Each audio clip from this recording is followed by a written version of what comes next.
Good morning. Welcome to Succession Planning, How and Where to Get Started. Today is December 9th, and we are really excited to welcome you to our webinar series. My name is Nick Fry, and I'm the Manager of Business Development with Tourism Nova Scotia. For those of you not familiar with Tourism Nova Scotia, we are a division of Communities, Culture, Tourism, and Heritage. We work with communities and industry to attract visitors to the province and increase tourism revenues through visitor experience and sector development, business coaching, marketing, and visitor servicing. So we're so glad you could take some time out of your day to join us. Now, a conversation like this is very valuable, and it's always better when we have questions. So we would encourage you to put some questions in the Q&A in the bottom, and we will definitely get to you throughout the webinar. We also will be sharing some links and resources, and we'll be sending those out after the fact. We will also have a recording of this webinar, but also every other webinar in our series is available on tourismns.ca/webinar-series. And you don't have to remember that either, because we'll be sending that out in a follow-up email. So really excited today to talk about succession planning. We have Joel Stoddard here from Acadia Entrepreneur Center. Sorry, Joel, it's a mouthful for me this morning, I guess. Joel's a business counselor, consultant, and trainer with the AEC. He works one-on-one with entrepreneurs on all aspects of their business, including marketing, financial forecasting, strategy development, and succession planning. And it's really a great opportunity for businesses that aren't necessarily ready for the step of applying for grants or anything, maybe even if they're in the inception stage or before that. So Joel has another valuable tool there that he can help those businesses. Joel has sat on the board of Deep Roots Music Festival Cooperative and Clean Annapolis River Project. So happy that Joel is here today to talk to us about succession planning. I've received so many emails from people asking for more information, and here it is. So thanks, Joel. I would welcome you to share your screen, and I can't wait to hear your presentation. Great, thank you, Nick, and maybe a quick thumbs up if you can hear me okay. I trust that you can. First thing first, thank you to Cindy and Nick and Tourism Nova Scotia for inviting me in to do this webinar this morning. I've called this this workshop Succession Planning, a 1-hour guided tour. We do a lot of programming relative to succession planning here at the Acadia Entrepreneurship Center, most of which takes a lot more than an hour. So we're gonna talk about some of the most important things here in the next little while. And as Nick said, we'll take some of your questions as well. I'm going to introduce myself more in just a moment, but while I'm doing that, if anybody wishes to share a little bit about themselves, now is the time to do that in the chat box. If you wish to share your name, your business or organization name, your location, and the answer to this question, if you're interested, which is, when I think about business succession, I think about ... blank, fill in the blank. So take a couple of seconds, think about that, and just share a little bit about yourself so we'll know who is on board here. While you're doing that, I'm going to introduce myself a little bit more and try to run this through extremely quickly. I'm Joel Stoddard. I'm coming to you this morning from Acadia University here on campus, where I managed to plow through the hills and the snow to get to my office to do this webinar. I've been with the Acadia Entrepreneurship Center, it says for 11 plus years. It dates back to about 2004. So I've been here doing this kind of work for quite some time.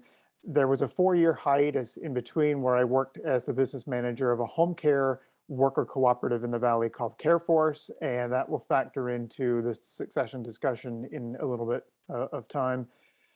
Started and sold my own commercial and residential painting company out of university in 2003. Have advised numerous businesses on succession planning at various stages since 2004. Father of 2, avid reader, runner, and I would invite you all to find AEC, our organization, on LinkedIn, Facebook, and Instagram. You can just search for the Acadia Entrepreneurship Center and you will find us at any of those social locations. And just very briefly about us, we are a separately incorporated charitable not-for-profit organization that lives and works here at Acadia University, providing expert advice and support for entrepreneurs in rural Nova Scotia. That can be business plans, that can be feasibility studies, it can be financial projections, it can be succession planning, it can be a whole host of things that happen along the way in terms of starting, growing, and exiting a business. So that's a little bit about us, and now we're going to get into the reason why we're all here, which is to talk about succession planning. And I always like to start this workshop at sort of a high level and try to contextualize succession planning. Most of the folks here on this webinar this morning, when they think about succession, they think about it strictly in a small business or a business context. Succession planning, as you can see, is something that is really much broader than business.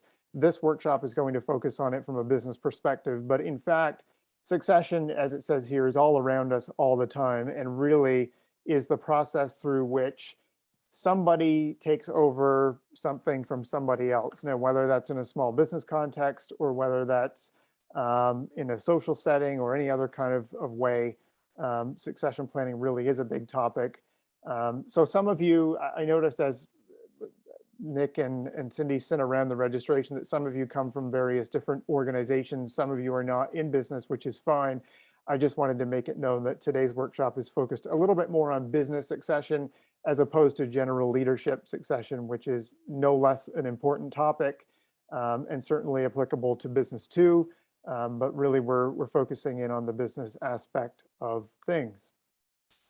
So why are we here? Why are we talking about succession?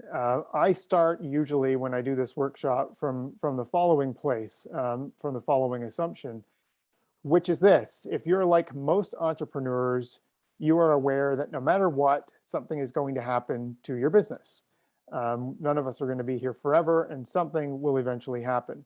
Presumably, you would prefer it if that something provides the best possible return to you and or your family and or your community, however you might choose to measure that return.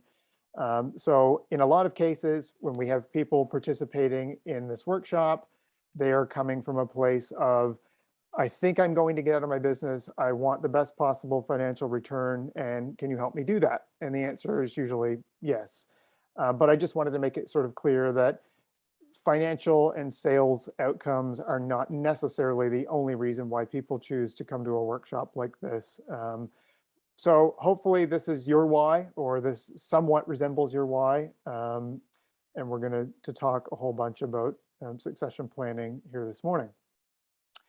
So what do we know so far?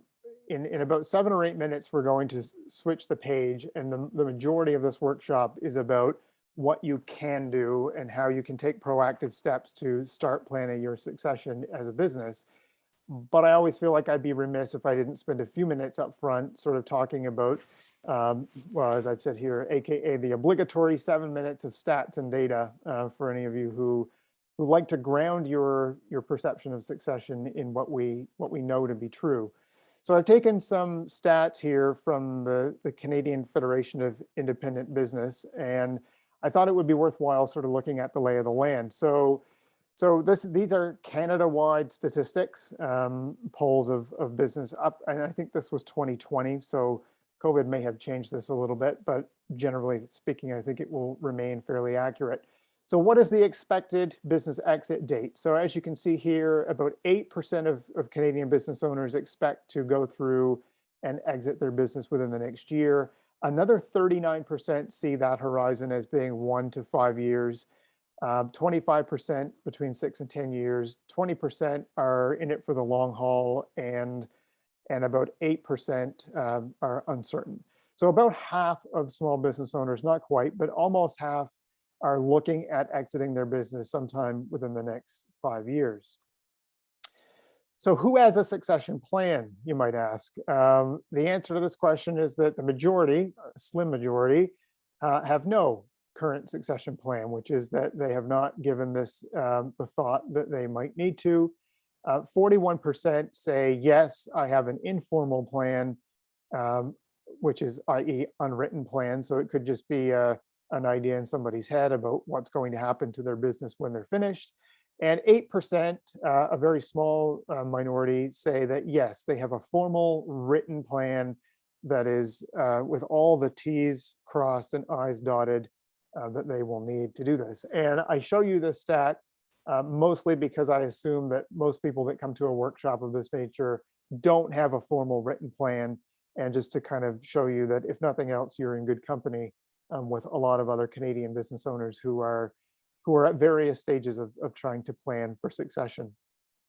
And as you can see here, the existence of a succession plan according to the exit timeline. So not surprisingly, as time goes along and as the horizon grows longer for somebody planning to get out of their business, the existence of a formal or informal plan diminishes substantially as that time goes along. So probably no big surprise to any of you there. So the method of exiting, we're going to, a little bit later in this workshop, we're going to look at 9 different ways that typically business owners choose to exit their business. But the method of exiting is, they were polled, and as you can see, this adds up to more than 100%. So it was, you could choose more than one. 48% of businesses said when the time comes, they anticipate selling to buyers unrelated to their family. This is actually a statistic that has grown over the years, probably for a few reasons. I don't know to be sure, but smaller family sizes added on with the fact that a lot of families are more geographically dispersed probably has grown this figure. A lot more businesses in previous decades, I think, were family successions, but maybe a little less so now. 25% are interested in selling to an employee or multiple employees. 25% are looking to sell to family members. 21% say they are open to transferring to family members, which is somewhat of a different nuance on selling to family members. 15% say, you know what, I'm just going to close. Probably the most likely scenario for my business is that I will just wind down, sell the assets that I can sell, and see what happens, and just go my own way. And then there's obviously some others and some don't knows as well. So a couple of more slides about the barriers and the statistics, and then we're going to, as I said, switch course into what can you do and what tools can you use to plan for your succession. So what gets in the way? What are some of the typical barriers to succession that and these are very consistent with what I hear when I meet with different business owners at various stages. Number one, 56% say finding a buyer or a suitable successor is not surprisingly the number one thing.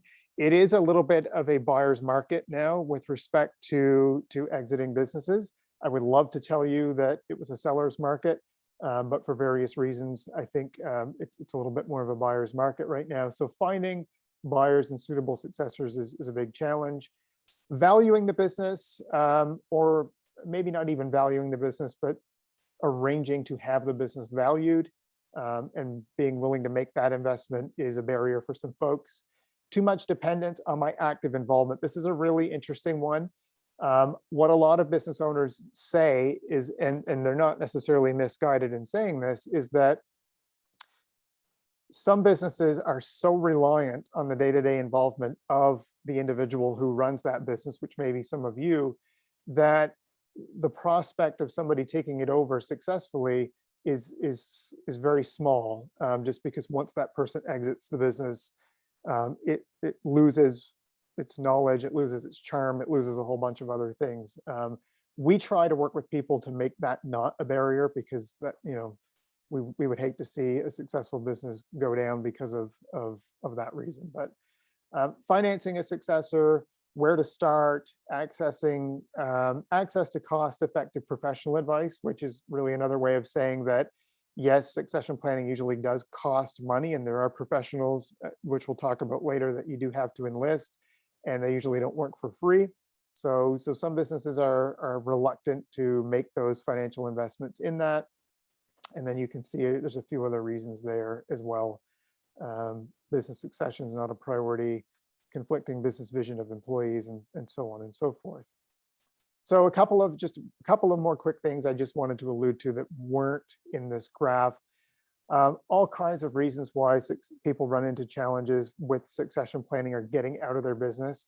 The groomed successor, if there is a groomed successor, decides suddenly they're not interested. There's no guarantees that the person you are interested in selling or passing your business to is equally interested in taking it over, or will remain interested in taking it over.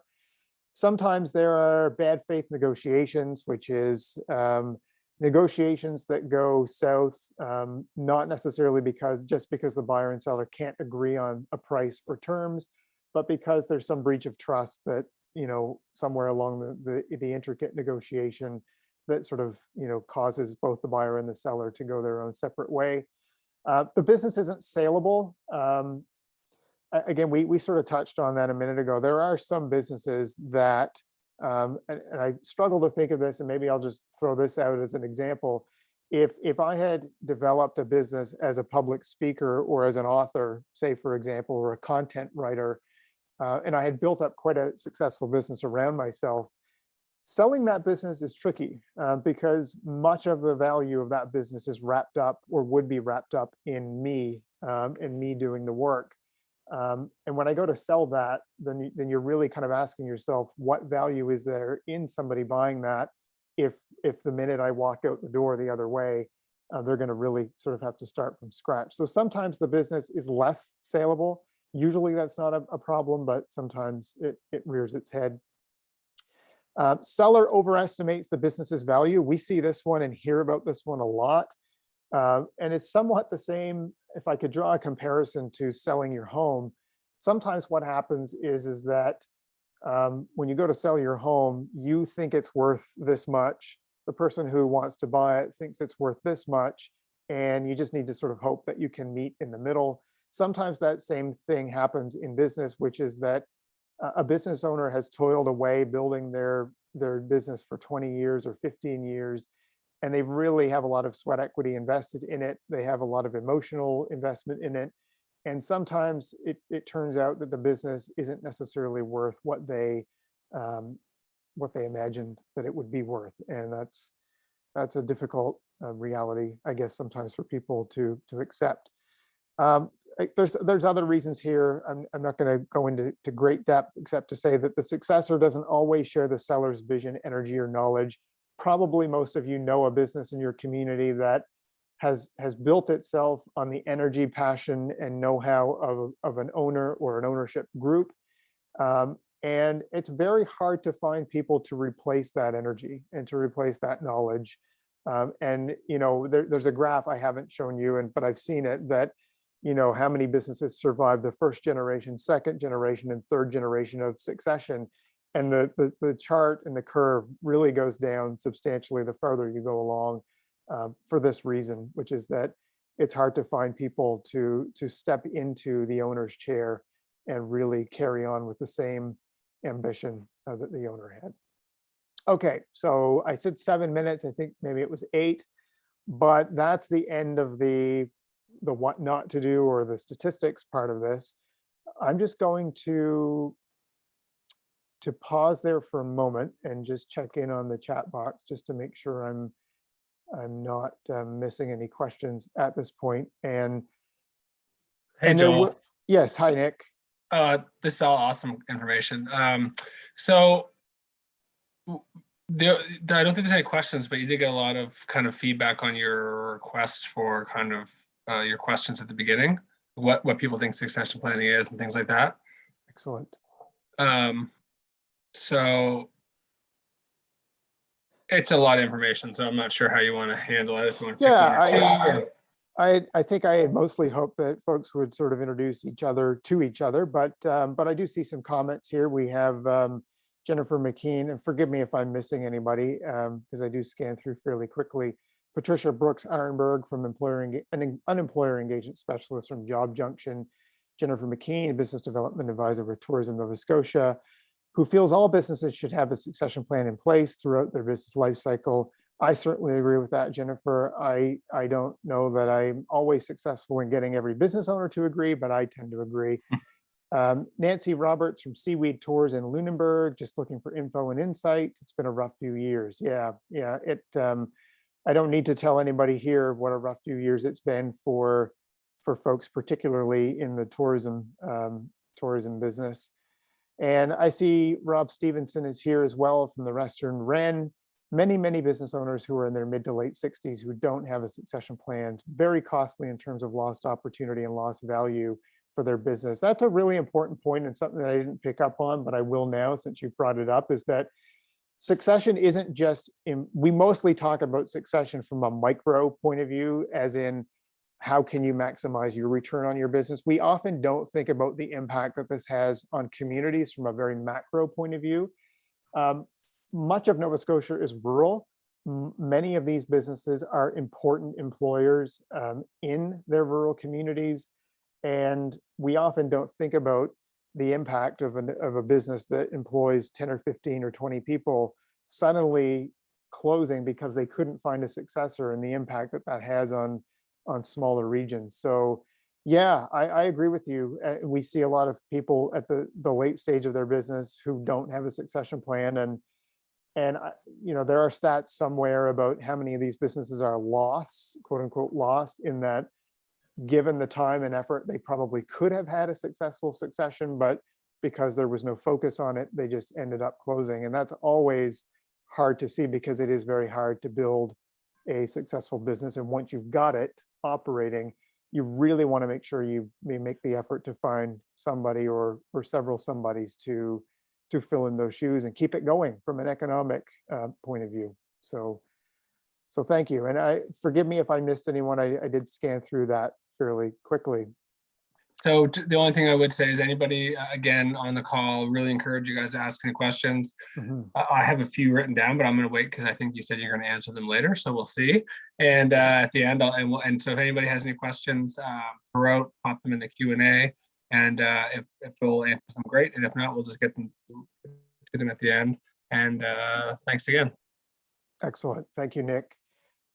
So turning the page a little bit, what can you do? When I was having this conversation with Cindy and Nick about how do we best approach this workshop, everybody likes to be able to walk away with some tools, resources. What can you do? So I'm going to share 4 things in particular that I think might be useful to you. You are going to get some resources emailed to you that you probably don't have yet, but will have after this workshop, which we're going to allude to over the next 25 or 30 minutes. So I decided to break this down into 4 component parts, which is what can you do? Number 1, you can see if you're ready. Number 2, you can consider your exit strategy. Number 3, you can build your team.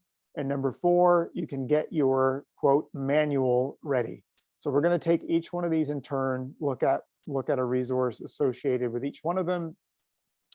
And we're not going to cover them all in total depth, but you're going to get enough to be able to sort of use these on your own after this workshop. So number 1, see if you're ready. I said in the beginning that, and one of the questions I think that came in through the registrations, I think, was, how do I recruit for a replacement when I don't know when it will be needed? And that's a really good question. And it's a question I can't give an easy answer to, because a lot of entrepreneurs have a vague idea of what their general time frame is, but don't know specifically what their time frame is. And I try to encourage people to the best of their ability to try and pin down that time frame as precisely as they can.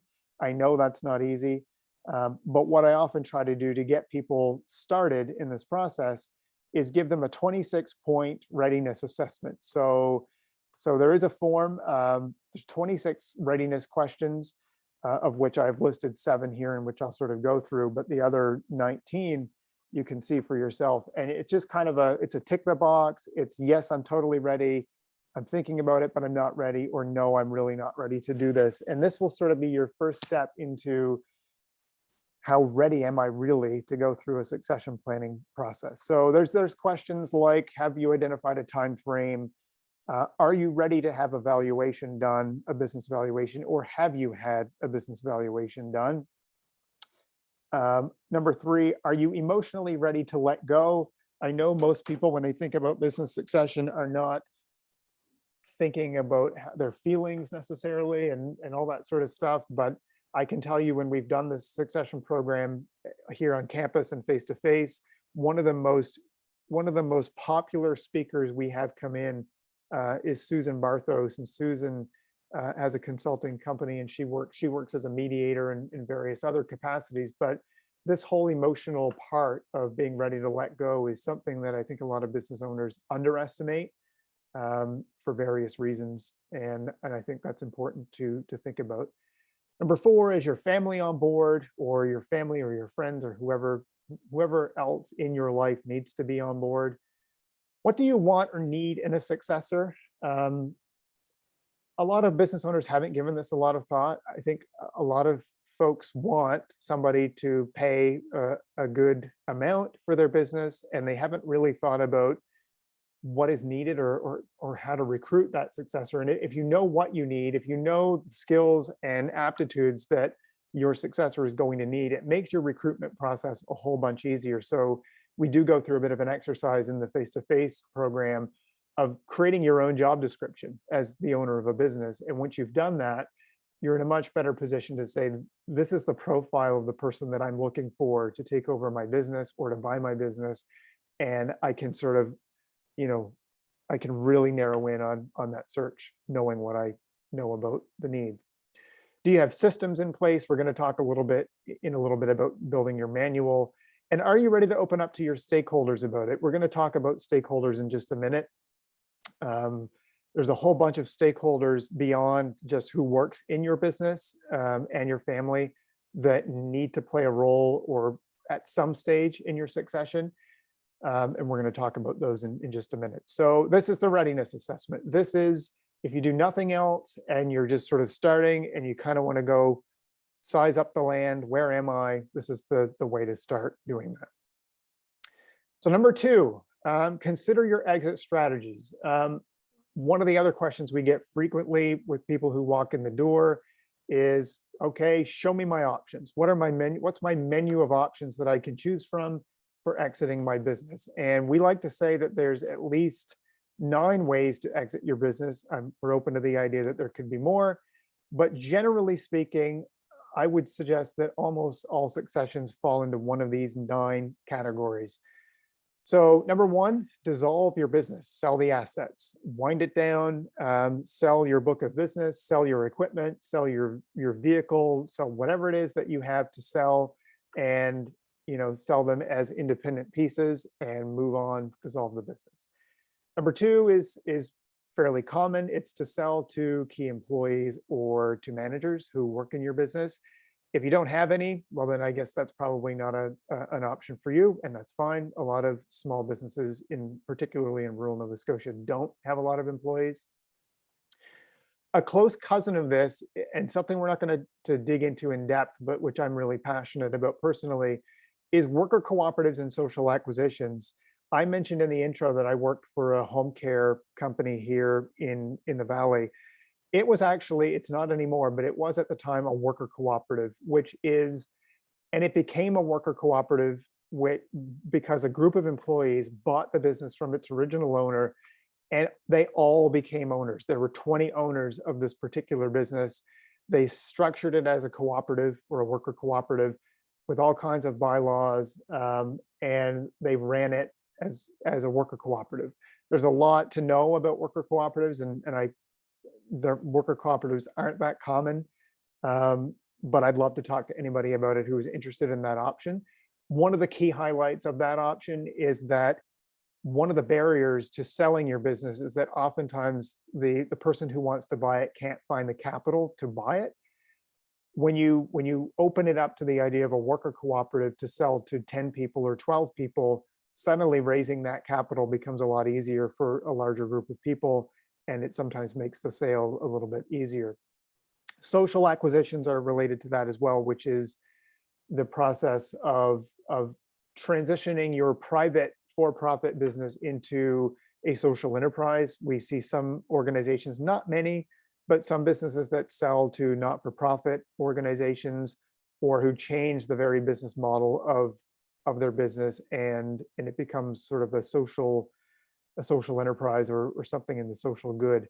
There is I'd be remiss if I didn't mention Flourish Community Development Cooperative here in Nova Scotia. They're a group of people. They specialize in social acquisition. So if you're interested in that, they are really the go-to people for that.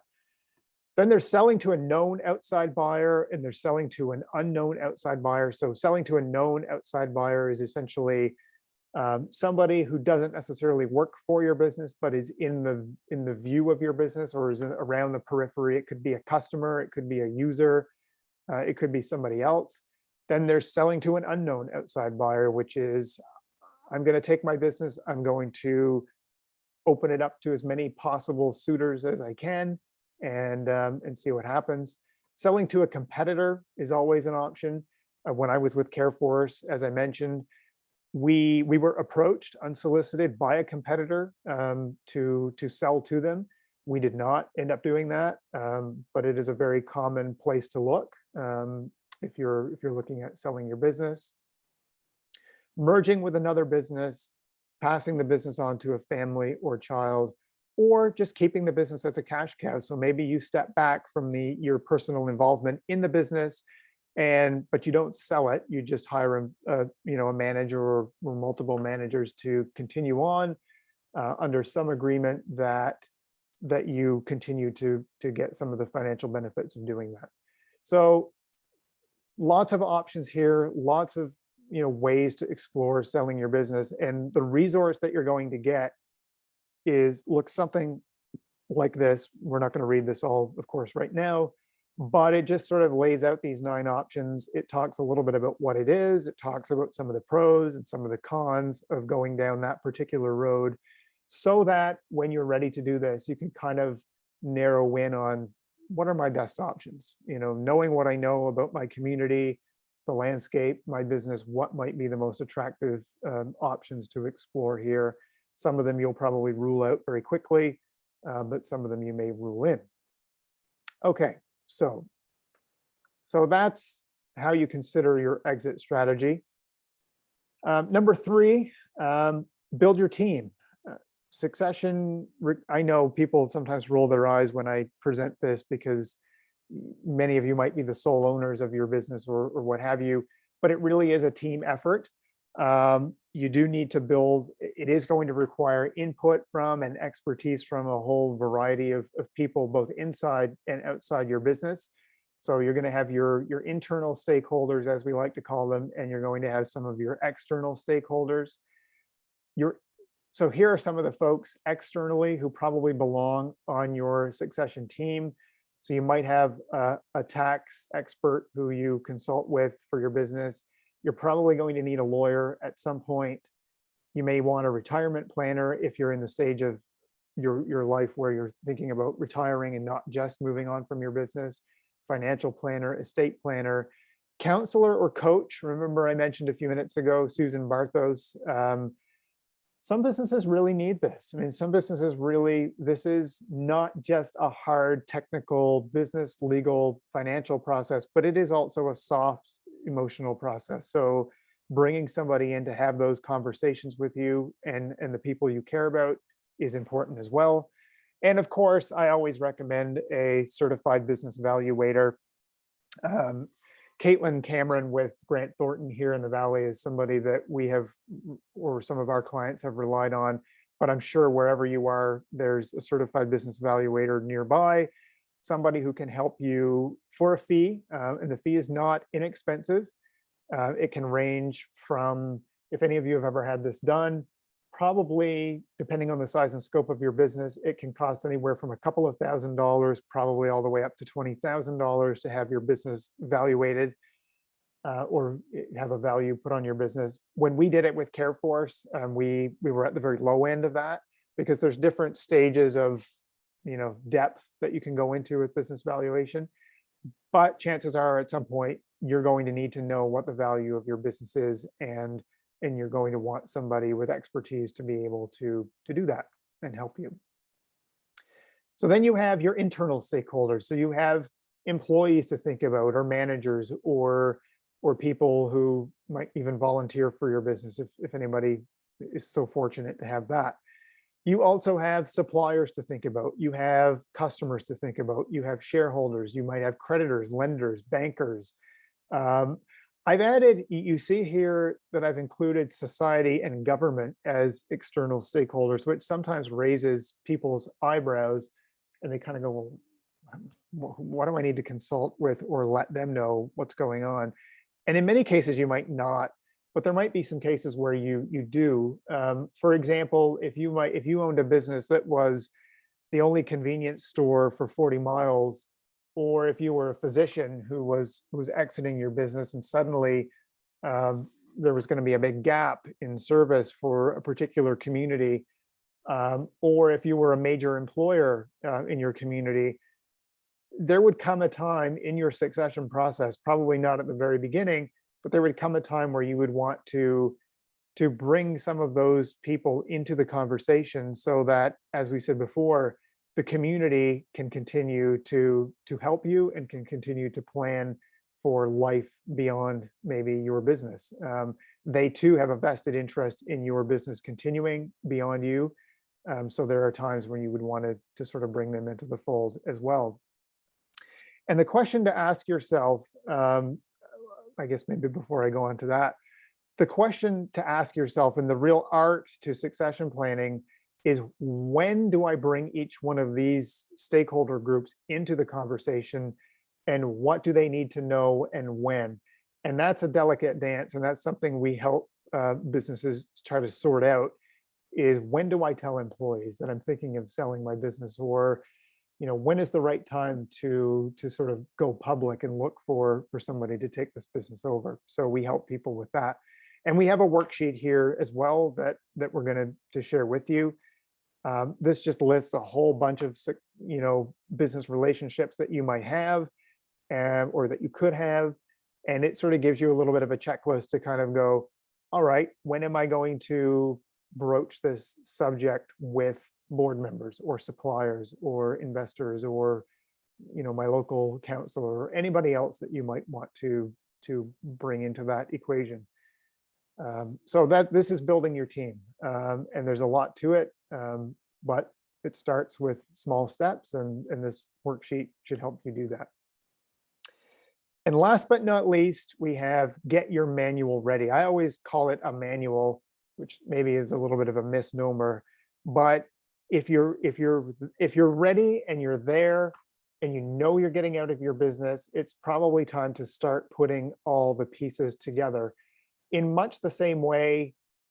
And again, I don't mean to come back to the selling your house comparison, because it's not really a perfect comparison. But what do you do when you're getting ready to sell your house? You start getting things ready. You start sprucing up the landscaping. You start putting the files together. You start collecting data for your realtor about when windows and roofs were replaced. You start putting this sort of file together so that you make it easy for the buyer to buy from you, or for the successor to take over. And in some ways, that's really what you're trying to do with your business, is you're trying to assemble all these component parts that when it comes time to sell, you can put an attractive and coherent package in front of a seller, or sorry, in front of a buyer, that makes the decision in the process as easy and attractive for them as you possibly can.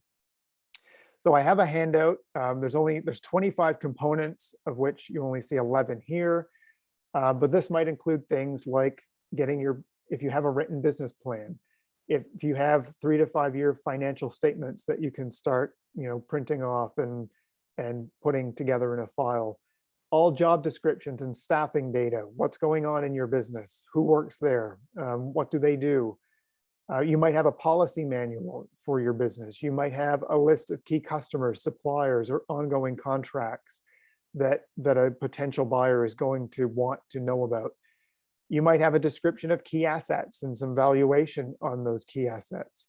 You might have key performance indicators that you've been tracking over a number of years that you want to put forward in front of a buyer or a successor, to make them more knowledgeable. You might have testimonials, stories, and anecdotes. You might have awards that you've won for your business. You might have some legal history, good or bad. And so there's a whole bunch of things, forms, templates, things that make your business go around and work, that a potential buyer is eventually going to need. Now, I'm not suggesting that you share all these things publicly at an early stage. all I'm suggesting is that in the background, you start getting these things together so that when it comes time to have those negotiations and to present your business to people who might want to buy it or take it over, you have the story, you have the manual, you have it ready, and you can put forward the best possible, most attractive package that you can.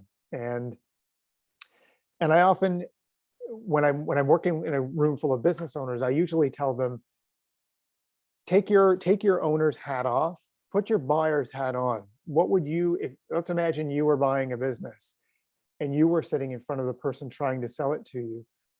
What is it that you want to know? You know, what information do you need to see to make your decision easier for you?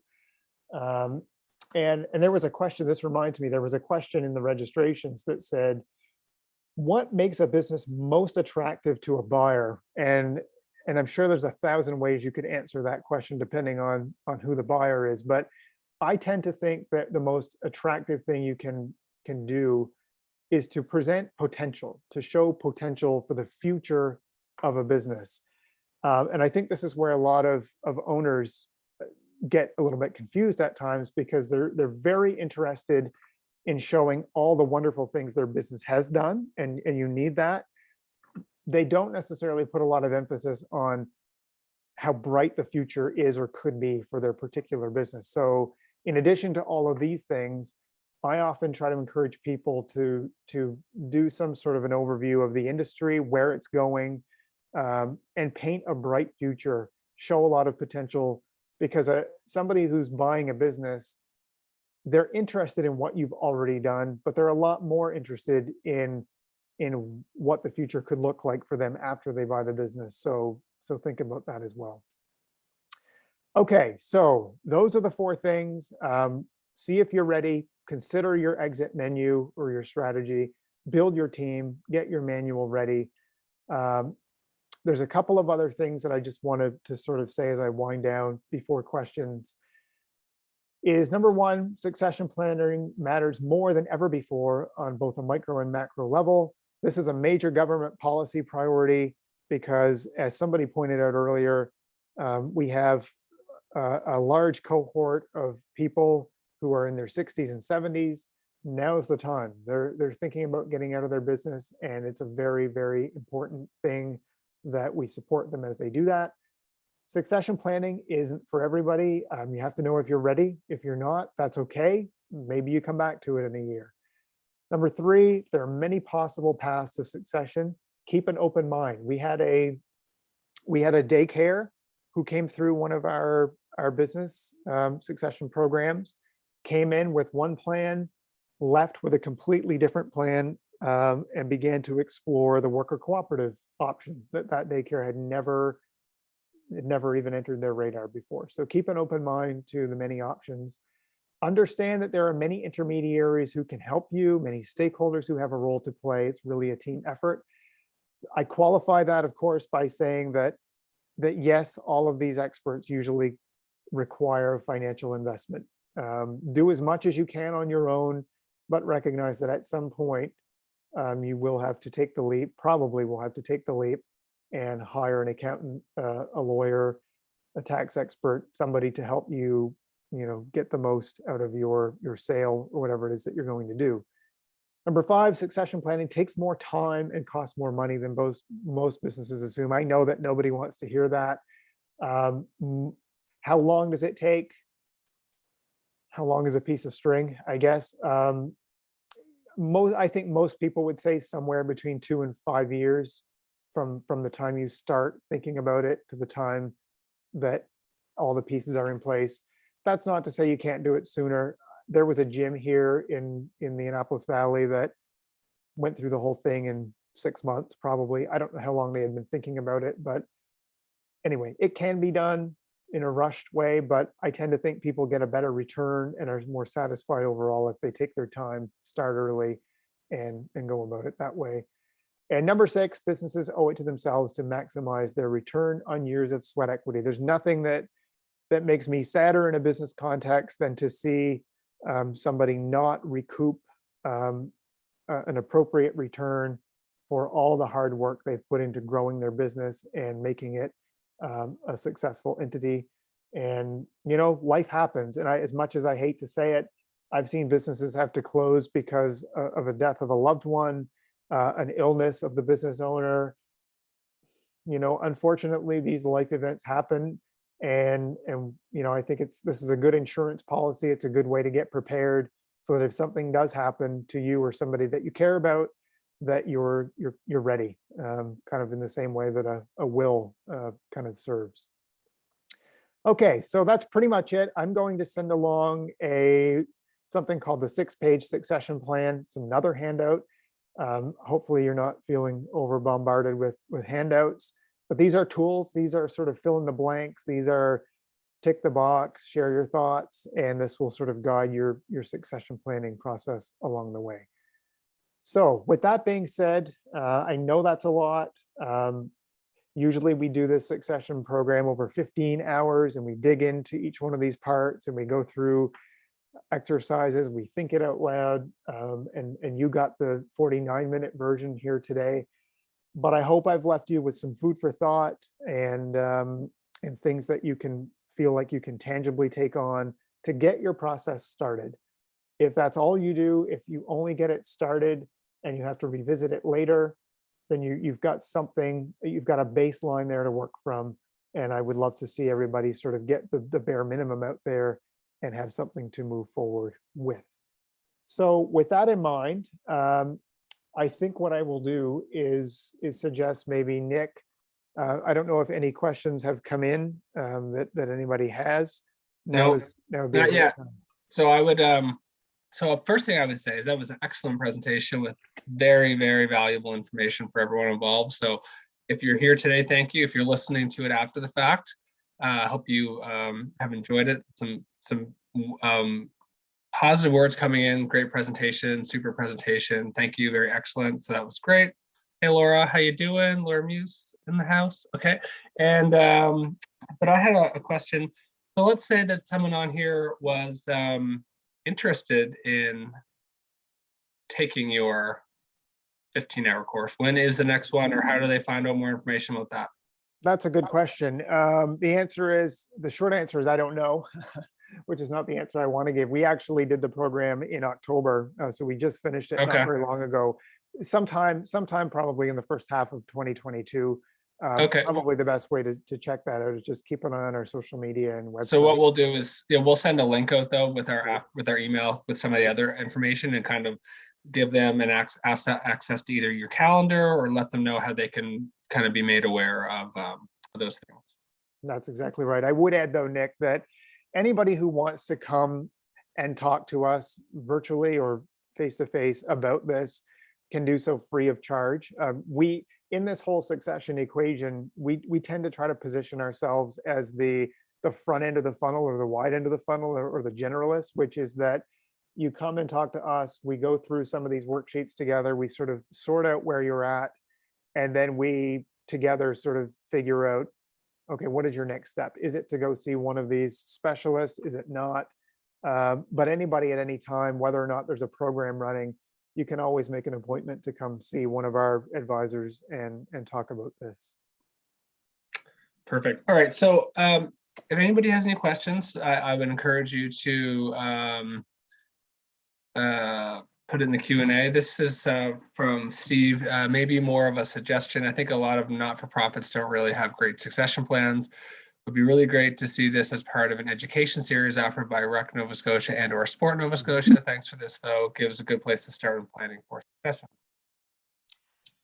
Yeah, thank you. There, the not-for-profit succession, I mean, there's a lot of overlap, but it's a whole different can of worms, I guess, in some ways, because there's a lot more leadership to transition. There's a lot more relational kind of stuff that maybe we got into today, but very much, I think there is, I think Dalhousie, I could be wrong, but Dalhousie used to have a not-for-profit succession program. I don't know if they still offer it or not, but very good point. Okay, so I had a few questions, and you answered them anyway, I think, but I'm just going to say them just so everyone knows I was paying attention during your excellent presentation. So, so I said, so say someone comes up to you and they want to buy your business, what would, I mean, that could be kind of overwhelming because, you know, if they offer you, I don't know, $500,000, and then you think, I have no idea what my business is worth. So would your first stop be to, I can't remember the name of the business in the Valley, but would that, like, what would your first steps be, I guess? Yeah, I always like to say every business is for sale, whether the owner knows it or not, which is Of another course. way of saying that if somebody approaches you with the right offer, probably there's some interest. Yeah, if somebody approaches you unsolicited, and this does happen, I mean, it's a case by case basis, but if somebody is serious and wants to enter into negotiations, I mean, usually that's when I would suggest bringing a lawyer into the conversation, getting a non-disclosure agreement or having that conversation at least. It depends on the level of seriousness of who's approaching you really, but once you get down into any level of detail at all, you want to get professionals involved. And I don't say that because I want to create, paranoia or, that kind of thing. But it really is a delicate negotiation when you're selling a business and somebody's taking it over, and you want to make sure you've done it the right way, and that you've had the people around you who can do that. So that could be a business valuation. That's certainly what we did. We had a business valuation done right away, and then we engaged a lawyer. We had some discussions, and eventually the organization that wanted to buy us out, they made a decision not to do it for a variety of reasons. But yeah, I would, if at any point I felt over my head, I would engage a professional for sure. Okay, perfect. And what would be who would be the person that would help you work out those deals? Sorry, the details that you don't necessarily think about, like, not necessarily legal, but could be like wrapping up contracts or, obligations or kind of the stuff you don't think about. Do you know what I mean? Like it's Yeah. yeah, I'm going to buy the building, but then there's 50 other things that no one thought of. Yeah, it's all the loose ends. I mean, Yeah. some of the loose ends surely get tied. There's two sides of that. One is that you need to work with somebody as a business owner, whether it's an ally or a confidant or whatever, to figure out what you actually want to do. Because oftentimes what comes out in succession is that the business owner hasn't really thought through the detail of what they want. So you work with somebody like us, or you work with somebody else to sort that out. When it comes time to actually sell, all those little loose ends have to be terms in your purchase and sale agreement, or something that you probably work out with a lawyer. Some of them are, so there's a lot of legalese to make sure you get that exactly right. And again, to come back to sort of buying and selling a house, there's lots of pages of fine details that probably a lot of people don't think about. A good lawyer who specializes in succession, and there's one here in the Valley, Chris Shuret with BTW Law, I know specializes a bit in succession. They're the ones that can really drill down to some of those loose ends and make sure you're not leaving any stone unturned. And they're also making sure that you're capturing as much value as you can from the sale of your business. They may identify assets intangible assets or other things that you might not really fully recognize you have, but a good expert can sort of draw those things out. Yeah, and conversely, probably Yeah. bring you down to reality with some kind of debt, some debts or things that you have that they're not aware of. Exactly. The only other thing I would say is that we have seen instances where businesses have come in and bought a business and really improved it, because sometimes when people are at the tail end of their business, they may not be necessarily as invested. So I would say, a lot of times, at times, like you mentioned, it doesn't go as well, but there are times, and we've all seen it, where business comes in and they refreshen things, and they put in a facelift and come with add a new positive attitude. And that's right. So yeah, I probably sounded overly negative, I guess. And I'm glad you brought that up, Nick, because you're absolutely right. I mean, it doesn't always work out that the successor, diminishes the business. Sometimes people do come in with tremendous creativity. They see a new option for a business, the business. They see new potential that hasn't been realized, and they just take it and run with it and build it into something that it was previously not. So very good point. Last one, and sorry, I just really did find this really interesting. What do you do if you're, and you may have mentioned this, but like, what do you do if you're, what would be your first step in trying to find a buyer for your business? That's a really good, I'll try to give the shortest answer I can, but it's really kind of a long-winded. People go about this very differently. I mean, some organizations surely work through their accountants. Some businesses work through their accountants on sort of a confidential basis to try and sort this out and try to, because sometimes people who want to buy a business also go to accounting firms and other firms to try and sniff out who's selling. There was one example I wanted to give, though, of an organization that went public, and I didn't show this slide, but the gym that I referenced earlier, they actually went extremely public. They wrote a big letter. If you want to see the letter, you can email me. And they basically just laid it out. They laid out the whole story. This is why we're selling. This is what we've got. If you're interested, come talk to us. We'd love to hear from you.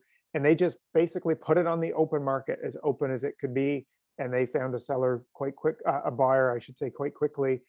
Most businesses don't do this, don't do it this way, because for various reasons, they want to keep it confidential, be it for employees, be it for reputation. To take another example, that daycare I referenced earlier, they clearly didn't want to make the fact that they were going to sell public, because what happens when you make the sale public is that parents get panicked and start taking their kids to other daycares because they don't know if they're going to have any. So there's obvious reasons why, as a business, you would want to keep that confidential in many cases. But I would say probably word of mouth, working through an accounting firm or another firm of that nature, or going public are probably the three main options that we see. I mean, the positive of this one you see is that it's because a lot of times in smaller communities as well, like the rumors will go, like that. Yeah, it could be, this one clearly says, we're not closing, we're still in good standing, but we just, right. Ready to move on, different part of our lives. That's well, right. I have asked you, Joel, more questions than I usually do, and that's just because it's such a really great topic. So what I'll do is I'll encourage anyone to, if they have any questions after the fact, to follow up with us or Joel, and I'll just take back over here. Thanks so much, Joel, and really that was really valuable information today, so thank you again. Great. Thanks everyone for being here, and all the best to all of you, and hope to see you or catch you all down the road.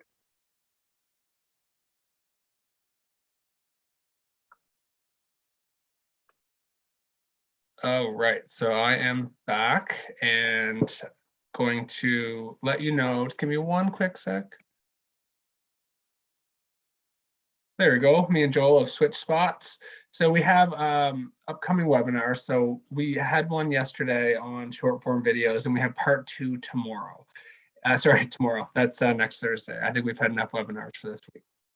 So on Thursday, December 16th at 10 a.m., we'll have 3 short form videos you should make for your business. This is part 2 of the series from yesterday. So we'd encourage you, if you're interested in following up or watching that video, you can access the previous video on tourismns.ca/webinar-series.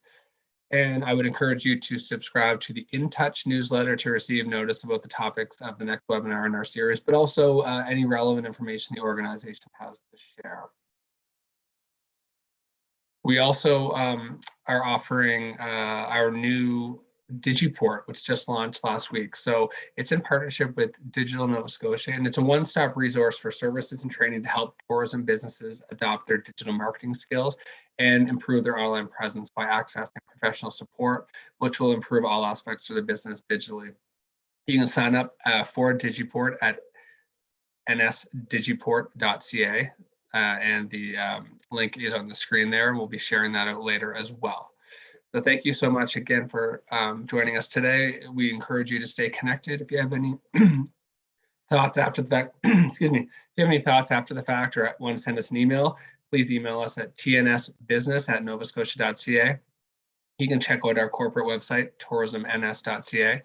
Our consumer website is novascotia.com. Our InTouch newsletter is tourismns.ca/intouch. Our corporate Twitter is Tourism NS, and our LinkedIn is Tourism Nova Scotia. Thank you again for taking your time out of the day to join us. I hope you have a wonderful day, and hope to see you on the next webinar. Thank you so much.